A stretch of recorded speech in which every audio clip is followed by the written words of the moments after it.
இந்த நெல்லிக்காயை நான் என்ன பண்ணேன்னா 2 நெல்லிக்காய் தான் எடுத்திருக்கேன்.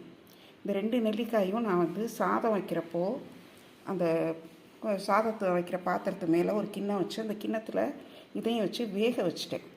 இது வெந்ததுக்கப்புறம் தண்ணியெல்லாம் ஊற்ற வேண்டாம். வெந்ததுக்கப்புறம் பார்த்தீங்கன்னா இப்போ ஒன்றுமே செய்ய வேணாம். தண்ணி ஊற்றாமல் அப்படியே வச்சிங்கன்னா இது அப்படியே எடுக்க வந்துடும், நல்லா மலர்ந்து வெந்துடும். வெந்தோடனே இந்த விதையை நீக்கிடலாம்.